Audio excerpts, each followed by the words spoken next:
Hi అండి. అందరికీ నమస్తే. వెల్కమ్ బ్యాక్ టు కుమారి శ్యామ్. ఈరోజు చాలా టేస్టీగా, హెల్తీగా ఉండే పుదీనా, కొత్తిమీర, కరివేపాకు పచ్చడి తయారు చేయడం చూద్దామండి. ఇది ఇడ్లీ, దోస, రైస్‌తో సూపర్‌గా ఉంటుంది. వీడియోనైతే పూర్తిగా చూడండి. ఎక్కడైతే స్కిప్ చేయొద్దండి. వీడియో కనుక మీకు నచ్చితే లైక్ చేయండి, షేర్ చేయండి. ఇంకా ఇలాంటి టేస్టీ రెసిపీస్ కోసం మన ఛానల్‌ని అయితే సబ్స్క్రైబ్ చేసుకోండి. ఇప్పుడు దీన్ని ఎలా తయారు చేయాలో చూసేద్దామండి. వచ్చేయండి. ఇప్పుడిక్కడ ముందుగా ఒక పుదీనా కట్టను తీసుకొని, ఆకులు మాత్రమే తుంచుకొని, ఒక 3 టైమ్స్ వాష్ చేసుకొని, ఒక గిన్నెలో వేసుకొని సైడ్ అయితే పెట్టుకోండి. తర్వాత ఇక్కడ ఒక మీడియం సైజ్ కొత్తిమీరను కూడా తీసుకొని, దాన్ని చిన్న చిన్న ముక్కల కింద అయితే కట్ చేసుకొని, దీన్ని కూడా వాష్ చేసుకొని, ఒక సైడ్ అయితే ఉంచుకోవాలి. ఇక్కడ కొంచెం కరివేపాకునైతే తీసుకొని, రెడీగా అయితే పెట్టుకోండి.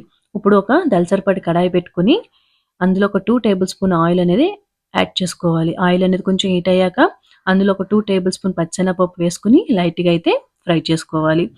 ఇప్పుడు ఇందులో ఒక 2 టేబుల్ స్పూను మినపప్పును కూడా వేసుకొని లైట్‌గా అయితే ఫ్రై చేసుకోండి.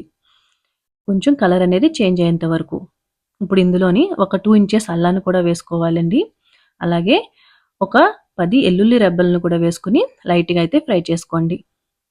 ఇప్పుడు ఇందులోని ఒక 5 పచ్చిమిర్చిని ఈ విధంగా కట్ చేసుకొని వేసుకొని మరొకసారి అయితే ఫ్రై చేసుకోవాలి. ఇప్పుడు నిమ్మకాయ సైజ్ అంత చింతపండును కూడా వేసుకొని ఇంకొకసారి అయితే ఫ్రై చేసుకోండి. ఇప్పుడు మనం ముందుగా కట్ చేసి పెట్టుకున్న పుదీనాని, కొత్తిమీరని, కరివేపాకును కూడా వేసుకొని బాగా అయితే ఫ్రై అయితే చేసుకోవాలండి. కొత్తిమీరలో ఉండే వాటర్ అంతా పోయేంత వరకు కూడా మనం ఫ్రై అయితే చేసుకోవాలి.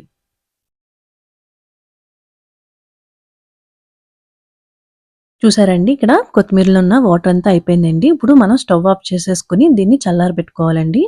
ఇప్పుడు ఒక పెద్ద మిక్సీ జార్ అయితే తీసుకొని దాంట్లోని మనం ఫ్రై చేసి పెట్టుకున్న మిశ్రమాన్ని అంతటిని కూడా వేసేసుకోవాలండి.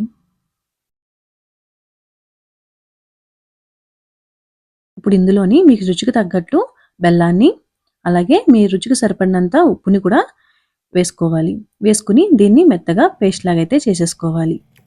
ఇప్పుడు దీన్ని ఒక సెపరేట్ గిన్నెలో వేసుకుంటే అంతేనండి, ఎంతో టేస్టీగా, రుచిగా ఉండే పుదీనా, కొత్తిమీర, కరివేపాకు పచ్చడి అనేది రెడీ అయిపోయింది. మరి మీకు ఎలాగ